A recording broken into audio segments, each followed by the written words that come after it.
E eu vou falar hoje de aditivos. Eu tenho que confessar para vocês que falar de aditivos, hoje, nessa circunstância, me deixou um tanto quanto preocupado. Estava até comentando com um amigo meu lá, que eu estou até falando que ele está aqui, para não deixar apanhar sozinho, né? Que eu estava preocupado, porque se o pessoal bateu forte na carne, vão bater forte nos aditivos também. Porque tem muito desse mito, né? O mito do que... Não sei se vocês já ouviram, lá no interior a gente ouvia bastante disso. Ah, esse produto faz mal porque tem muita química. Não sei se vocês já ouviram isso, né? E todo mundo odeia química, né? Química é aquele negócio terrível. Só que química está em tudo. Eu sou química, vocês são química, tudo que nos cerca é química. Seja natural ou dito artificial, porque está na mão do homem. Então, quando a gente fala em aditivos, eu gosto de fazer sempre um paralelo interessante, que o aditivo, ele é uma ferramenta. Pensa num martelo. O que é mais fácil? Você está lá na sua casa, não vou falar em martelo, vamos falar em chave de fenda. Chave de fenda é um bom exemplo. Você está na sua casa, você está lá, sua esposa, falou assim, a porta do armário da cozinha está caindo. Arruma para mim? Aí você fala, eu vou ter que ir lá no quartinho, pegar uma chave de fenda, vou pegar a faca da cozinha e vou apertar o parafuso. Das duas, uma, ou você quebra a faca e apanha duas vezes, né? Apanha da faca e da esposa, ou você se machuca, porque você usou a ferramenta errada para fazer o trabalho que precisava ser feito.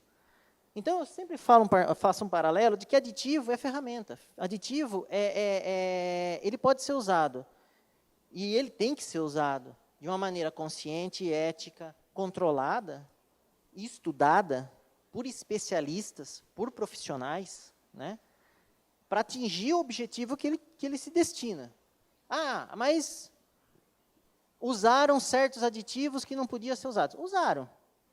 O aditivo não vai chegar para você lá de dentro do saco e falar assim, não pode me usar aqui, não. Não, pelo amor de Deus, não faz isso. Não, ele não vai fazer isso. Isso depende da gente, é ação nossa, como profissionais. Então, o que eu digo assim, aditivo não é o demônio da história. Ele é uma ferramenta. E eu gosto sempre de fazer esse paralelo, porque aqui não é o caso. Aqui não é o caso, porque vocês são especialistas, são colegas de profissão, vocês sabem o que é um aditivo, o uso que ele é, e todas as regulamentações e controles, e toda a ciência que há por trás. Mas isso não acontece com a população em geral. Né?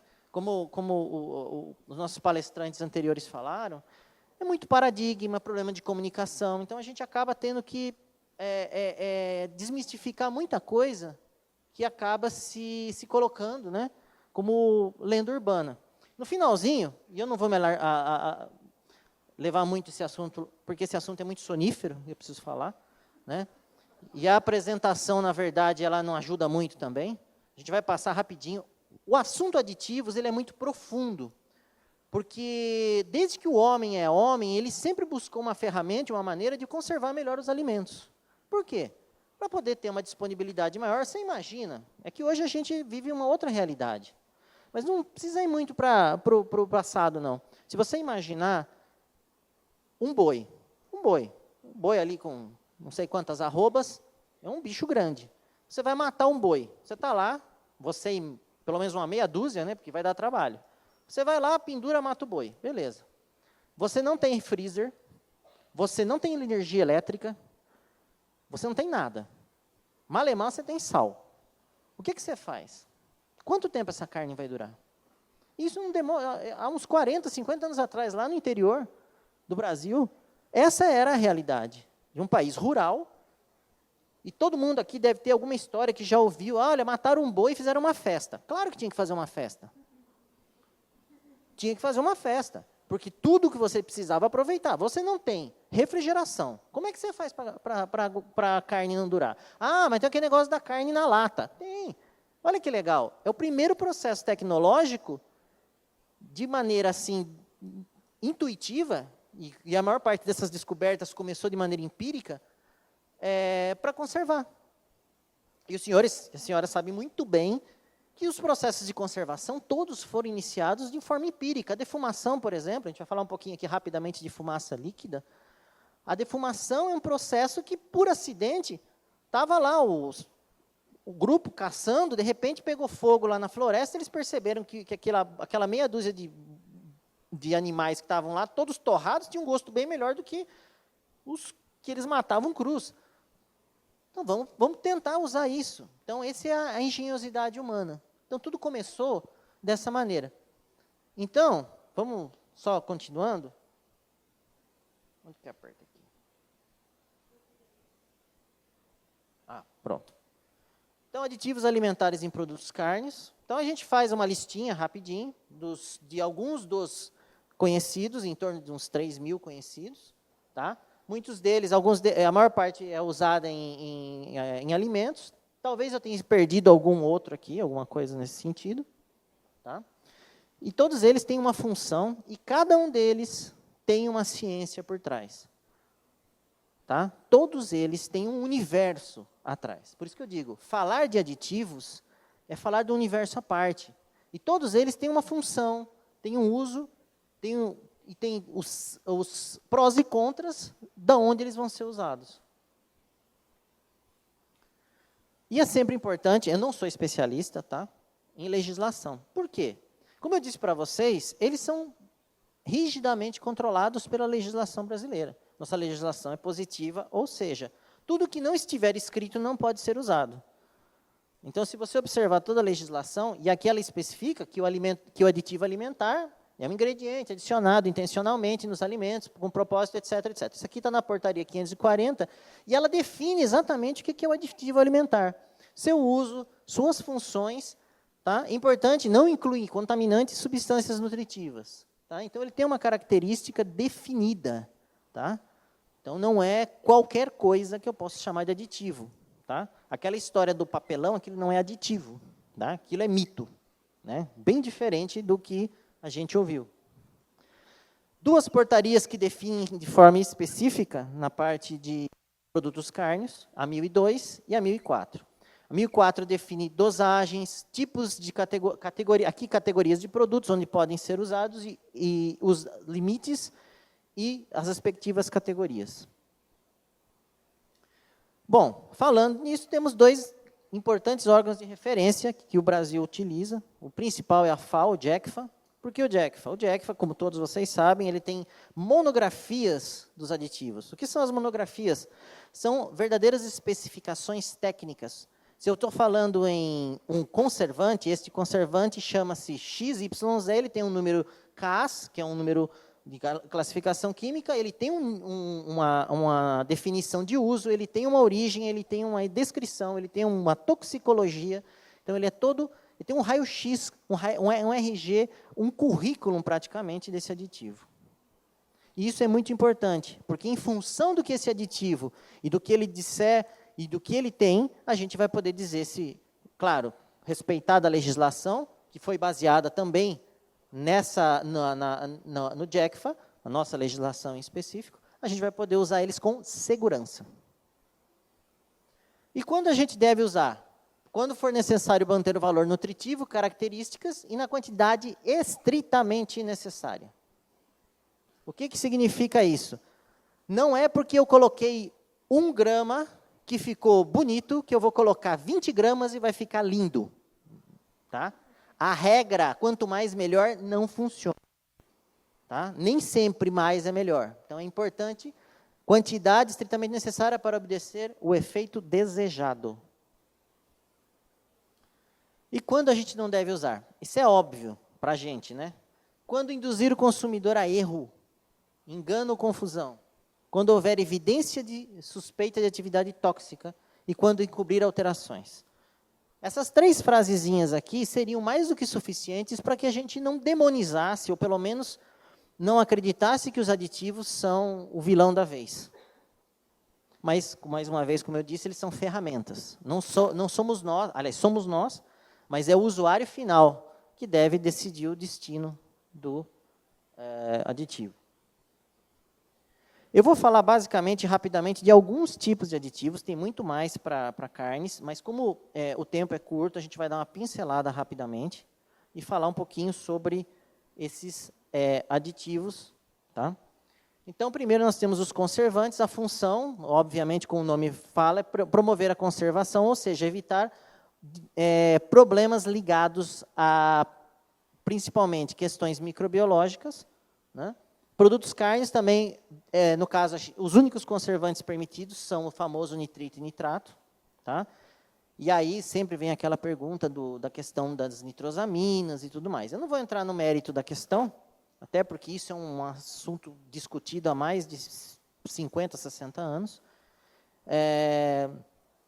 Mas é um aditivo utilizado que, de maneira segura e dentro dos limites, no meu entender como técnico e no tempo que eu trabalho e tudo que eu já li, eu acredito que seja extremamente seguro. E eu acredito, sinceramente, que usado dentro dos limites e consumido dentro dos limites, você nunca vai ter problema.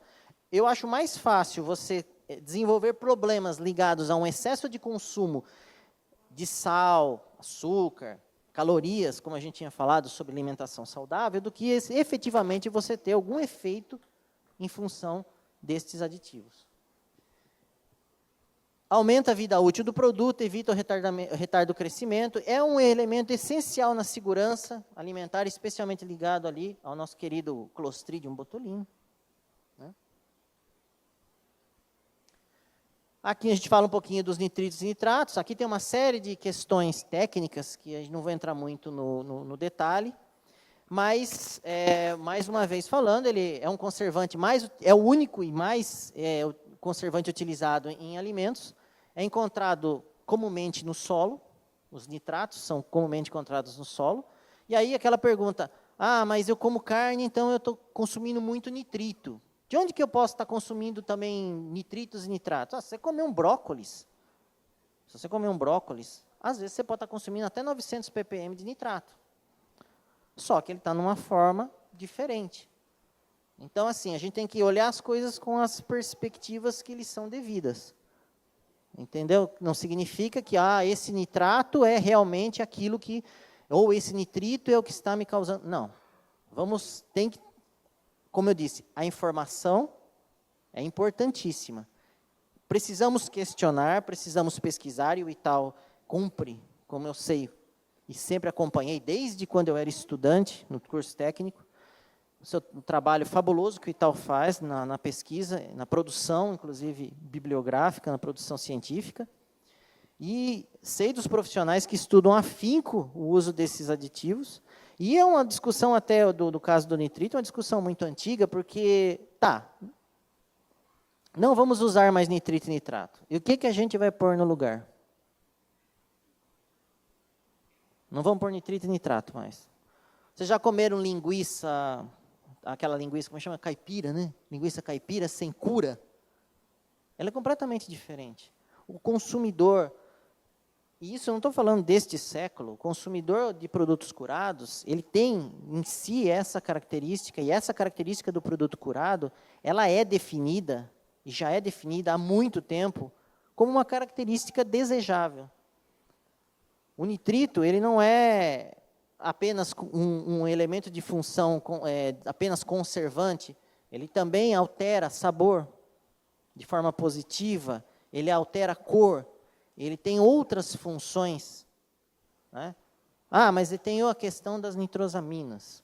Olha, desde que, na minha opinião, utilizado dentro dos limites legais, e uma coisa que hoje é muito difícil você encontrar é sem autocontrole. Hoje, todo produto carne tem um controle efetivo do seu residual.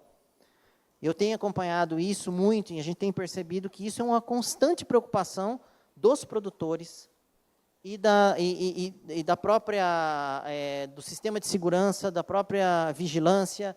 Então, eu não acredito que isso hoje seja a grande polêmica no caso do nitrito e nitrato. Tem muito mito, tem muita desinformação, eu não sou um pesquisador especialista na área, eu trabalho com isso, e aí vocês podem até estar dizendo que eu estou puxando a sardinha para o meu lado, eu não ganho nada com isso, muito pelo contrário, porque, na verdade, eu quero preservar os meus consumidores, que são os consumidores dos produtos cárneos, porque se eu não tiver os consumidores, eu não vendo para quem produz, e aí a cadeia se acaba. E é um paradigma, né, é um contrassenso você achar aquele mito que a indústria ela quer colocar coisas estranhas nos produtos para fazer mal, venenos, etc. Mas qual é o senso que você tem em destruir o seu consumidor? Não tem senso nenhum. Então, você quer que o seu consumidor fique cada vez mais saudável, viva mais, porque ele vai consumir mais. Produtos saudáveis e produtos seguros. Aqui uma parte mais bioquímica, que a gente sabe da questão da reação de cor, eu não vou entrar tanto em detalhe. Tá? E aí, eu vou falar do negócio que deu maior polêmica aí. Né? Eu fiquei até pensando se eu ia colocar esse slide ou não. Né? Como ninguém me jogou nada ainda, então eu vou continuar falando. Bom, esse aqui é o famoso sorbato ácido sórbico, também e seus sais. Isso aí foi usado para fraudar. Infelizmente foi usado de maneira indevida, mas é permitido o uso em certas categorias de produtos cárneos como conservante de superfície. Isso vocês vão ver aqui na portaria 1004, ele tá permitido naquela categoria, né, de produtos cozidos, embutidos ou não. E tem um parêntese do tamanho de um bonde aqui, número 6, dizendo apenas na superfície para uso externo. E por incrível que pareça, ele veio dessa plantinha aqui, ó. A sorbeira, a primeira fonte, uma das fontes mais conhecidas naturais do ácido sórbico é a sorbeira. Que é uma plantinha, a gente não costuma encontrá-la aqui com facilidade no Brasil. E é a fonte natural desse aditivo.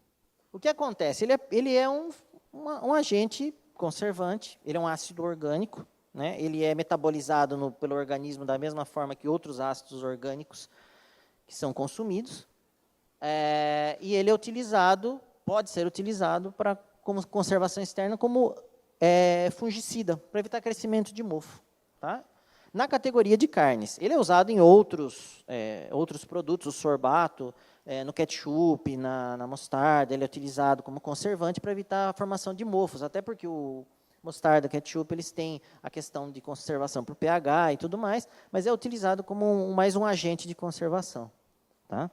Então, a polêmica em cima disso não foi, na verdade, para exemplificar, não é porque ele não poderia ser usado, é que ele foi usado de maneira indevida.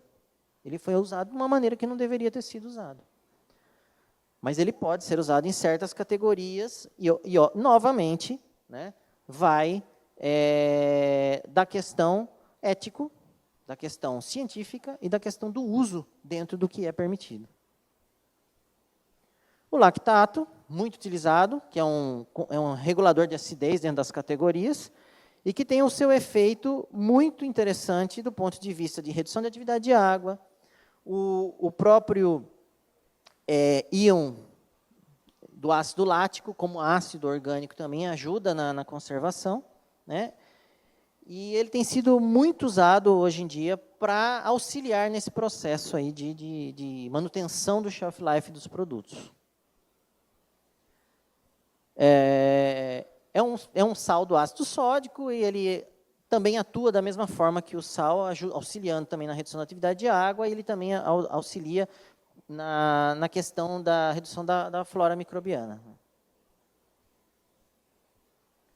Bom, e falando em shelf life também, porque é uma outra visão, nós temos os antioxidantes. Quem que são os antioxidantes? Os antioxidantes, como o próprio nome fala, são substâncias aí destinadas a reduzir o famoso ranço, no caso de carnes aqui também, para manutenção da cor agradável, da cor de curado, né?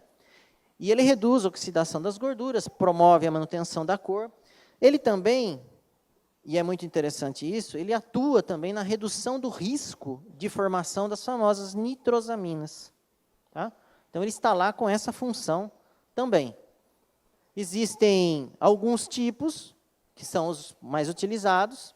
Aí nós temos os famosos eritorbatos, sais do ácido eritórbico, que é uma fração, é um primo, vamos dizer assim, do ácido ascórbico, os ascorbatos, e aí a gente aparece o famoso ácido ascórbico lá, né, que foi o que apareceu ali e foi erroneamente, né, elencado como um produto que causasse algum mal e tudo mais. A gente sabe que o ácido ascórbico é a vitamina C. Tá? E essa desinformação custa muito caro, porque a gente acaba tendo que desmistificar uma série de informações erradas. Aí também temos os tocoferóis e o extrato de alecrim, que são antioxidantes naturais, né, ditos naturais, que são utilizados também em produtos de longo shelf life, para evitar, são mais voltados na parte de oxidação lipídica.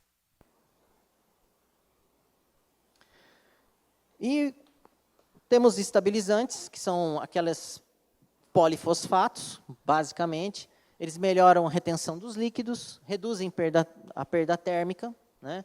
Porque muitas vezes você vai trabalhar com produtos com a questão de emulsificação, salsichas, mortadelas, e você tem que utilizar um elemento que te auxilie na manutenção dessa estrutura, evite perda excessiva de líquidos, tá? Você evitar problemas de perda de gordura, defeitos de fabricação. E a grande pergunta, né, que eu sempre me faço, faz mais de 26 anos, é o que a gente pode conseguir colocar no lugar disso? E eu nunca consegui responder essa pergunta. Se vocês que já trabalham com isso tentaram alguma vez processar algum produto sem um polifosfato dentro de uma certa categoria de produto, vocês vão notar que vocês enfrentam, principalmente na questão de textura, não digo de atividade de água, até da própria questão do processamento térmico, problemas que são difíceis de solucionar. A indústria de aditivos, ela busca sempre pesquisar alternativas, principalmente nos últimos 15 anos, em que o clean label tem se tornado uma coisa muito forte, né? Em boa parte por conta dos nomes, né, que muitas vezes assustam o consumidor. Os nomes, como se falava, por exemplo, tripolifosfato de sódio, polifosfato de sódio, hexametafosfato de sódio. Então, são polifosfatos que assustam um pouco, né? E, na verdade, eles são produtos da extração da apatita, que é o minério, a rocha fosfática. Existem dois grandes processos hoje no mercado, o processo térmico, que gasta muita energia, é mais barato, mas gera muito resíduo. O processo químico gasta pouca energia, mas custa muito caro e gera menos resíduo, né? Isso gera o famoso ácido fosfórico, que pode ser utilizado para uma série de outras aplicações, e uma delas é a produção dos polifosfatos. Basicamente, essa é a linha de trabalho, forma de produção dos polifosfatos. Claro que existem uma série de outros passos aí, mas basicamente é isso. E os polifosfatos, eles têm 3 ações muito importantes. Auxiliam na extração das proteínas miofibrilares, né, para quem precisa extrair essas proteínas para poder dar liga, que a gente chama liga, que é a estrutura, a textura do produto.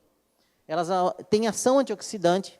Por que tem ação antioxidante? O polifosfato ele tem uma cadeia muito grande, ele ajuda a aquelar, a ligar os metais, reduzindo o efeito deles na oxidação. E tem uma ação também bacteriostática, porque ele também trabalha na questão da atividade de água e dos sólidos. Falando um pouquinho de espessantes, né? Os espessantes, eles estão para a textura, eles melhoram a textura, eles melhoram a emulsificação, alguns deles também, eles melhoram a percepção do produto enquanto mordida. Entre eles, os que são permitidos e que podem ser utilizados na categoria, principalmente categoria de produtos cozidos, nós temos a goma aguar, essa aqui é a plantinha de onde ela vem, né? No caso da goma xantana, a goma xantana ela é resultante da fermentação, né, das xantomonas. Ambas trabalham da seguinte maneira, elas aumentam a viscosidade do meio, são hidrocoloides, então elas reagem muito fortemente e se ligam muito fortemente à água, o que também lhes dá a atuação no sentido de redução de atividade de água, melhoria de textura, fluidez, de massa, como a gente fala. E temos as carragenas. As carragenas são originárias das algas, principalmente do gênero Chondrus crispus e Euchema spinosum, né, também antigamente conhecido como musgo irlandês. Elas são produzidas basicamente, principalmente nessa região das Filipinas. São águas propícias para a alga, ninguém vai plantar ou vai criar alga numa região de mar intempestivo, porque fica muito difícil de colher. Existem algas específicas, principalmente as algas que vão dar o tipo lambda, que são extraídas de regiões do mar, de águas frias do Mar do Norte. Só que o rendimento é muito baixo, porque as águas são muito tempestuosas. Então, aqui você quer produzir, você tem essas águas muito bonitas, calmas, né? Elas são plantadas aqui nesses pequenos varais, né? Depois, elas crescem, são secas ao sol e moídas, para depois serem processadas no processo de extração, né, que envolve uma série de processos de filtração, limpeza e precipitação. Existem 3 tipos, todo mundo estuda isso aqui na parte técnica. A capa, que produz os géis de corte, quebradiços. A lambda, que aumenta a viscosidade, muito usada na parte de produtos lácteos, para dar corpo, viscosidade. E a iota, que, em combinação com a capa, além de dar viscosidade, ela reduz o que a gente chama de cinérese, porque essa estrutura tridimensional da capa, depois de aquecida e resfriada, ela não é estruturalmente estável para a água, então a água tem a tendência de se desligar, ele expulsa, e com esse processo você acaba, da iota, melhorando um pouco essa questão da cinérese. Melhoram a cor, a aparência, garante maior estabilidade de cor, deixa o produto final mais atrativo e corrigem eventuais problemas. Nós estamos falando agora dos corantes naturais. Tá? Os corantes naturais, muitas vezes usados de forma, às vezes, usados de forma para encobrir defeitos. Na verdade, o objetivo não é encobrir defeitos, né? Na verdade, às vezes, corrigir, e tem uma diferença muito grande entre corrigir e cobrir, né? Nos produtos finais.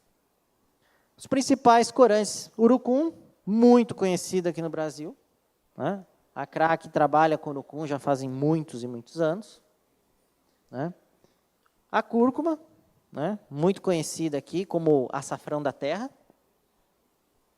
Temos o corante carmim, aqui nós temos para quem não sabe, né? Então acho que todo mundo sabe, né, que ele vem do inseto, né, de um besouro, que é o Dactylopius coccus, né, que é uma praga, e é praga mesmo, que cresce no cactus. O caramelo e a hemoglobina. Bom, falar um pouquinho, está quase terminando, as fumaças líquidas. As fumaças líquidas, quando a gente está falando da defumação, as fumaças líquidas, elas têm uma série de vantagens em relação à defumação natural, né, que é a eliminação de perigo de incêndio, muitas vezes pode acontecer, porque você tem que queimar a madeira, você tem que trabalhar a manutenção da estufa, né, redução do impacto no meio ambiente, porque todo o processo de obtenção da fumaça líquida é fechado, você não tem eliminação do monóxido de carbono, do dióxido de carbono e outros gases. E eliminação das frações potencialmente carcinogênicas da fumaça, dependendo da queima e dependendo da origem da fumaça. Então, o processo de fabricação, basicamente, você tem a serragem, ela é aquecida, ela é seca, até chegar numa determinada umidade. Ela sofre um processo de pirólise controlada, com ar para não virar carvão. Ela gera vapor de água e vapores da fumaça. Esses vapores são condensados, uma parte é carvão, vira realmente carvão, a outra ela sofre um processo de lavagem e você obtém um condensado aquoso, que seria um condensado bruto da fumaça, e outros gases. Esse condensado bruto já é a fumaça líquida, que vai passar por outros processos de fracionamento e decantação.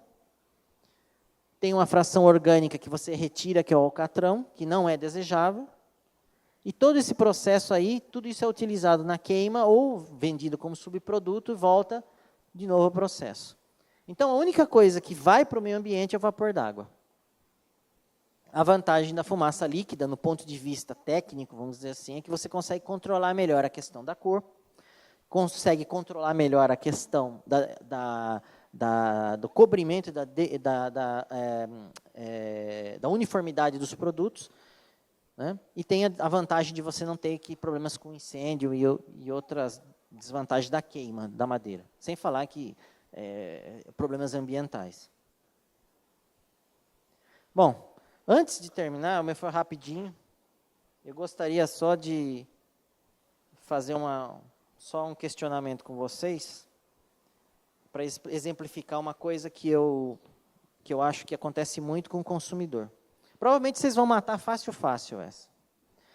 Vamos supor que eu estou fazendo uma enquete aqui, que nós precisamos banir um elemento químico muito perigoso, né? Então, a gente tem que fazer uma petição e nós vamos banir esse elemento que é muito perigoso.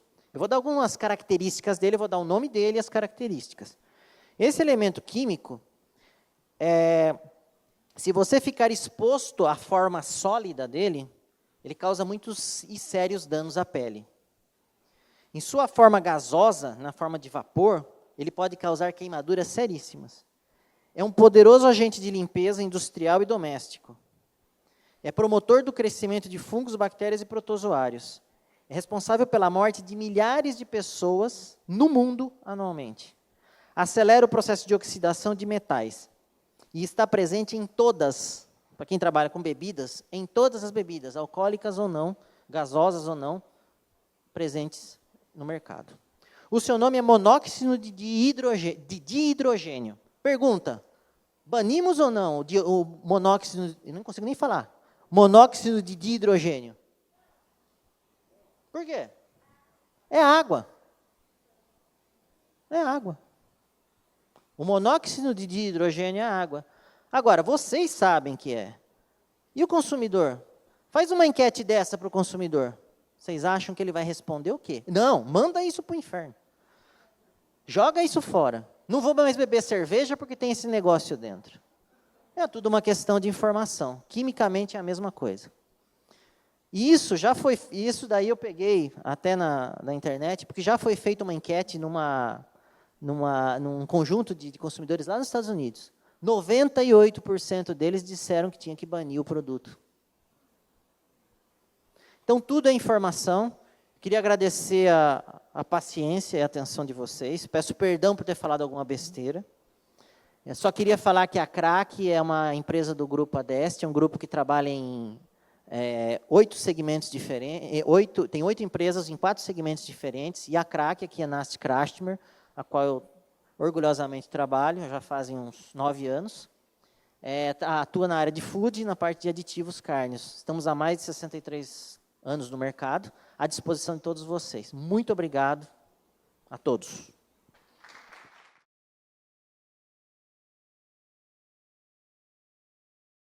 O que a gente costuma fazer é o seguinte, normalmente o descarte ele é com empresas especializadas, porque nós estamos falando em um agente oxidante severo. Então, ele no ambiente, ele não não estou dizendo que ele é terrível, mas assim, as dosagens e a quantidade que normalmente poderia ser descartada não é o ideal que aconteça no meio ambiente, porque ele vai se tornar um poluente, né? Então, o ideal é assim, buscar, é igual a história da tinta, né? Como é que eu descarto tinta? Você liga para o fabricante, ele te dá uma sugestão, ou ele fala assim, ó, deixa a tinta secar, depois você manda para o resíduo. Então, existe uma maneira. Normalmente, a gente pede assim, entre em contato lá com a empresa, né, se for o caso, no caso da empresa que forneceu, solicitando instruções. Às vezes, a gente pode até no caso, a gente já aconteceu da gente pegar esse produto para a gente descartar também, se fosse o caso, para evitar esse tipo de problema. Porque realmente, ele acaba sendo um poluente. Né? E a gente tem que evitar esse tipo de coisa. Não é simplesmente, eu vou jogar no lixo e joguei o problema para o outro. Na verdade, você não sabe o que o outro vai fazer com isso. Então, isso vai ficar ali no meio, vai contaminar o solo, vai ter uma série de problemas. Né? Como qualquer outro produto, tem o descarte. Né?